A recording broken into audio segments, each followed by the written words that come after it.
Hello everyone, how are you all? I hope you are doing very well and I know you are very happy with your results of IBPS PO prelims and you want to do the best for your IBPS PO mains. मैं ऐसा इसलिए बोल रही हूँ क्योंकि आपने इस video पर क्लिक किया है, इसका मतलब ये आपका प्री में पॉजिटिव रिजल्ट आया है. बाई चांस किसी ऐसे ने क्लिक किया है जिसका नेगेटिव रिजल्ट आया है, जिनका क्लियर नहीं हुआ है, तो you need to focus fully on SBI clerk and PO now, SBI PO. तो aspirants, let me tell you, I have cleared IBPS PO mains 2 times. मैंने आपको पहले ही बताया, बट थोड़े से मार्क्स की वजह से, कमी की वजह से फाइनल सिलेक्शन नहीं हो पाया, क्योंकि आप जानते होंगे मेंस का मार्क्स और इंटरव्यू के मार्क्स दोनों लास्ट में काउंट होते हैं. ठीक है, तो यहाँ पर मैं आपको बताना चाहती हूँ अपने एक्सपीरियंस से कि मैंने क्या क्या वो चीज़ें की थी जिसकी वजह से IBPS PO मेंस दोनों बार क्लियर हुआ था, लेकिन वो क्या कुछ कमी रह गई जिसकी वजह से थोड़े ज़्यादा मार्क्स नहीं आए कट ऑफ से, क्योंकि आपको टाइटल में ही दिख गया होगा, मैंने लिखा है सिर्फ कट ऑफ क्लियर नहीं करना है. ठीक है, तो ऐसी क्या वो चीज़ें हैं जो कि आप एडिशनली कर सकते हैं जिसकी वजह से आपके ज़्यादा मार्क्स आएंगे. आपको ये समझना होगा, प्री में हमारा एम होता है कैसे भी कट ऑफ क्लियर हो जाए, लेकिन मेंस में हमको ये एम रखना है, you need to score 20 to 25 marks more than your cut off. ठीक है, तो कैंडिडेट्स है ना जो ये बोलेंगे कि मैं 15 मार्क्स ज़्यादा था या 18 मार्क्स ज़्यादा था तब भी मेरा सिलेक्शन हो गया, या उससे भी थोड़ा कम था, लेकिन क्या होता है कि उनका इंटरव्यू जो है वो एकदम बेस्ट गया होगा तभी उनका सिलेक्शन हो गया. ठीक है,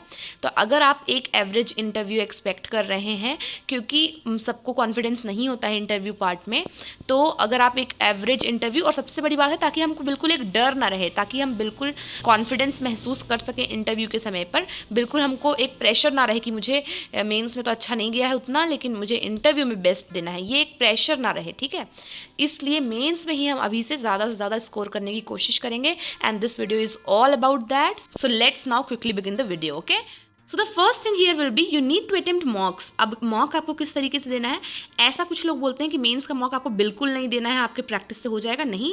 और ऐसा भी नहीं है कि आपको प्री की तरह हर दिन मॉक देना है, नहीं.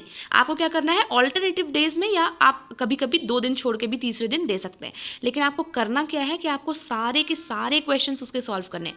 स्टार्टिंग में तो आपसे बनेगा नहीं है, क्या है, सबमिट करने के बाद सारे क्वेश्चन अटेम्प्ट करने हैं, क्योंकि मैंने आपको पहले बताया हुआ है कि मॉक में एकदम बेस्ट क्वेश्चन आपको मिल जाते हैं. ठीक है, तो फर्स्ट चीज़ आपको ये करनी है, अगर आपके पास ज़्यादा मॉक्स अवेलेबल होंगे ना, तो आप क्वांट, रीजनिंग, इंग्लिश, इसका ना टाइम पर सेक्शनल मॉक दिया करिएगा. ठीक है, ये होल मॉक की हम बात कर रहे हैं, लेकिन आप टाइम पर खुद से सेक्शनल मॉक, 1 घंटा बैठे रीजनिंग का मॉक हमने दे दिया, इस तरीके से भी अटेम्प्ट करिएगा. फिलहाल एक मॉक तो आपके पास होना ही चाहिए, जिसमें मैंने आपको पहले भी गाइडली का मेंस का मॉक रिकमेंड किया हुआ है. 2-3 ही अच्छे हैं, जिसमें से गाइडली एक है, तो यहाँ पर आप ले सकते हैं. और सबसे बड़ी बात ये है ना कि इस समय पर 99 रुपीज़ में मिल रहा है, तो ये ऑफर जो है 99 मेला ऑफर जो चल रहा है गाइडली पे, for specially for mains examination, आपको कभी भी इस प्राइस पर नहीं मिलेगा, तो आप जाकर 99 पे ले सकते हैं. GS12 ये कोड यूज़ करेंगे तो you will get extra 12% of. Okay, so link description में होगा, इसको ज़रूर चेक कर लीजिएगा. Okay, now the second thing is descriptive.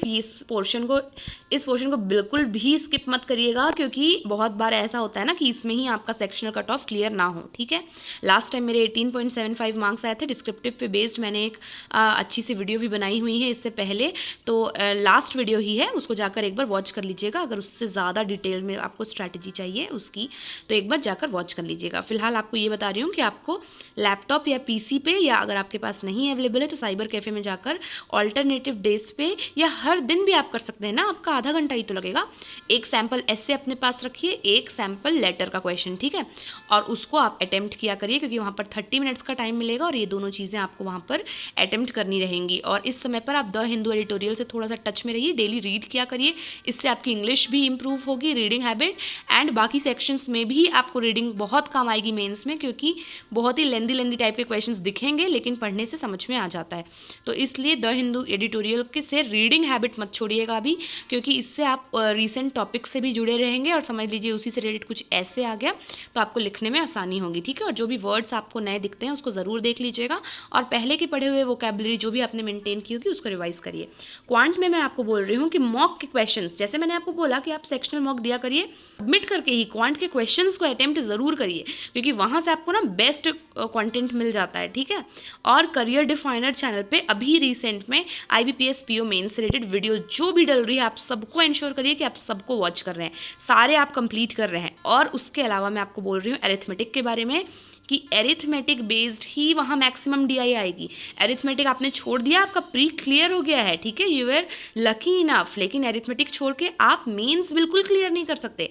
आपको time and work, time and distance, ठीक है, पाइप्स एंड सिस्टम्स, इन सब के जो बेसिक है ना वो आपको क्लियर करना ही होगा। तो जल्दी जल्दी क्लियर कर लीजिए। इन सब के प्लेलिस्ट बने हुए हैं, या तो 1 टॉपिक इन 1 वीडियो, ऐसी भी एक सीरीज़ चली हुई थी करियर डिफाइनर में, तो वो आप वॉच कर लीजिएगा। करियर डिफाइनर यूट्यूब चैनल में आपको सारी चीज़ें मिल जाएंगी, तो वहाँ से आप इसको कवर कर सकते हैं। अरिथमेटिक मैंने वहीं से पढ़ा हुआ है, इसलिए आपको वही रिकमेंड करती हूँ। अगर आपको कोई और सोर्स फॉलो करना है जहाँ पर आपको अच्छे से क्लियर हो जाता है, तो आप बिल्कुल उसको करिए, डेफिनेटली करिए, ठीक है। और दूसरी चीज़ एंड लास्टली यहाँ पर रीडिंग बहुत काम आएगी आपके। तो जब भी आप क्वेश्चन सॉल्व करते हैं ना, तो थोड़ा सा इम्पेशेंट मत हुआ करिए। क्वेश्चंस लंबे ज़रूर दिखेंगे, लेकिन आप थोड़ा सा कॉम्प्रिहेंड करने की कोशिश करिए। रीडिंग कॉम्प्रिहेंशन जो आपने अभी तक किया है ना, वो आपके यहाँ पर भी काम आएगा। इसलिए हमेशा आपको कहते थे कि रीडिंग हैबिट जो है वो आपको मेंस में टोटली काम आएगी, ठीक है, सिर्फ इंग्लिश में नहीं। तो ये चीज़ ज़रूर करिएगा, बड़े बड़े क्वेश्चंस को देखकर स्किप मत करिएगा, ठीक है। रीजनिंग में अंकुश सर अभी मेंस की क्लासेस ले रहे हैं, उनको ज़रूर वॉच कर लीजिएगा। और जो पहले की भी उनकी क्लासेस होंगी ना, mains related puzzles, SBI PO, IBPS PO की, उनसे आप कवर कर सकते हैं। सेम यहाँ पर मॉक के क्वेश्चंस के बारे में बोलूँगी कि मॉक के क्वेश्चंस आप अटेम्प्ट करिए। रीजनिंग के अलग से सेक्शनल मॉक्स वगैरह भी दीजिए, यहाँ से कंटेंट आपको बहुत अच्छा मिल जाएगा, ठीक है। और एक चीज़ ना, मैं रीजनिंग में आपको स्पेशली बोल रही हूँ, क्वांट में भी ये चीज़ फॉलो करनी है, लेकिन रीजनिंग में कई बार हमारे सामने पजल आता है, हम स्टार्ट कर देते हैं सॉल्व करना।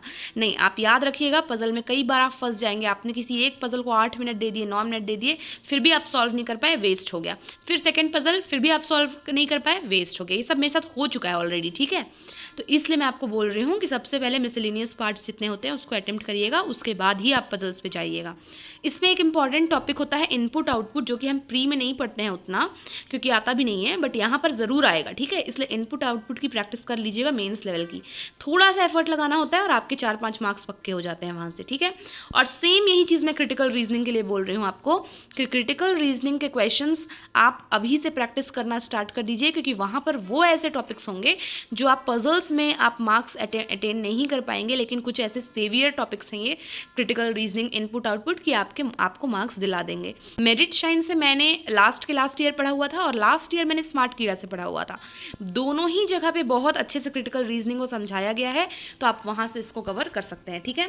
इंग्लिश में आपको मॉक्स के क्वेश्चंस डेली करने हैं, ये चीज़ आप याद रखिए। ये आप ऑल्टरनेटिव कर रहे हैं, ठीक है, लेकिन इंग्लिश में तो आपको कंपल्सरीली मॉक से ही क्वेश्चंस करने हैं, ठीक है। आपको पहले भी बोला है कि यूट्यूब चैनल पे उतने अच्छे इंग्लिश के क्वेश्चंस आपको नहीं मिल पाएंगे। द हिंदू के एडिटोरियल को आप एकदम रेगुलर रखिएगा अपना, और क्योंकि वहाँ पर रीडिंग हैबिट जो है ना वो सबसे इंपॉर्टेंट है कि आप कितने अच्छे से रीडिंग कर पा रहे हैं और कॉम्प्रिहेंड कर पा रहे हैं, ठीक है। इंग्लिश के लिए आपको ज़्यादा से ज़्यादा प्रैक्टिस की ज़रूरत है। आप जितना प्रैक्टिस करके जाएंगे ना, वहाँ पर बहुत ईजी लगेगा। आपको लगेगा कि हाँ, घर में जिस तरीके से कर रहे थे, रीड कर रहे थे, सॉल्व कर रहे थे, बिल्कुल वही कर रहे हैं हम यहाँ पर, ठीक है। इसलिए रीडिंग हैबिट मत छोड़िएगा इंग्लिश के लिए। 1 घंटा तो ज़रूर ही दीजिए इंग्लिश को इस समय पर, ठीक है। मैं जानती हूँ इस समय पर आपको ज़्यादा टाइम नहीं मिल रहा होगा, क्योंकि बहुत सारी चीज़ें कवर करनी है। लास्टली हम बात करेंगे करंट अफेयर्स के बारे में, तो वहाँ पर तो बहुत सारी चीज़ें कवर करनी है, लेकिन कोई भी एक सेक्शन को स्किप मत करिएगा। मैं आपको अपने ही मिस्टेक से बता रही हूँ, ठीक है। मैं जॉब पे थी लास्ट टाइम जब मैंने ये एग्ज़ाम दिया था, तो ऑब्वियसली मेरे पास इतना टाइम थोड़ी ना है कि मैं ये सारी चीज़ें कर पाऊंगी। तो थोड़ा बहुत मैंने करंट अफेयर्स ही किया हुआ था सिर्फ, है ना।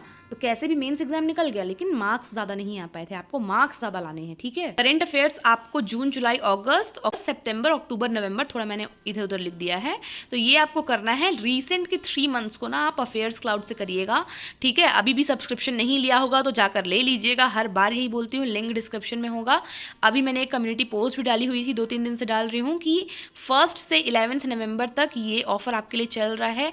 आपको 24% ऑफ द एक्चुअल प्राइस में आपको ये अवेलेबल हो जा रहा है, ठीक है। ये तीनों आपको अफेयर्स क्लाउड से करना है, और सबको अफेयर्स क्लाउड से करने तो नहीं बोल रही हूँ। ऑलिव बोर्ड का बोल्ट आता है फ्री में, ठीक है। तो ये बहुत लेंदी लगता है आपको अफेयर्स क्लाउड का PDF, तो सबको मत करिएगा। सबसे पहले तो आप सितंबर, अक्टूबर को देखिएगा इसमें, ठीक है, और नवंबर की डेली PDF को रीड करने का हैबिट डाल लीजिए, ये आपका कवर हो जाएगा। जून जुलाई अगस्त को आप ऑलिव वर्ड से कर लीजिएगा, यहाँ पर फ्री बोल्ट अवेलेबल होता है, उससे आप कर सकते हैं। किसी के पास अगर स्टडी IQ का सब्सक्रिप्शन है तो वहाँ से भी आप कर सकते हैं, ठीक है। आप बोलेंगे ना इतना प्रमोशन मतलब क्या, मतलब अफेयर्स स्काउट का भी प्रमोशन कर रही हूँ, ऑलिव वर्ड का भी प्रमोशन कर रही हूँ और स्टडी IQ का भी प्रमोशन कर रही हूँ। This is not called promotion, this is called guidance, okay. जहाँ से आपको जो चीज़ें सही समझ में आए वो आपको करनी है, ठीक है, और जो बेस्ट है आपके लिए वही मैं आपको बता रही हूँ। So that was all my dear aspirants. I hope कि आपको इससे काफ़ी कुछ हेल्प मिलेगी। आपके और भी कोई भी डाउट्स होंगे मुझे कमेंट सेक्शन में ज़रूर पूछिएगा। IBPS PO मेंस रिलेटेड और भी कुछ छोटी छोटी सी बातें हैं जिससे रिलेटेड मैं अभी वीडियोज़ बनाऊंगी 4-5, ठीक है। तो अपने मेंस एग्जाम्स पहले उन वीडियोज़ को ज़रूर देख लीजिएगा। That was all for today. This is Sabiya signing off. See you are in next session. Till then stay happy, stay blessed. Thank you so much for watching.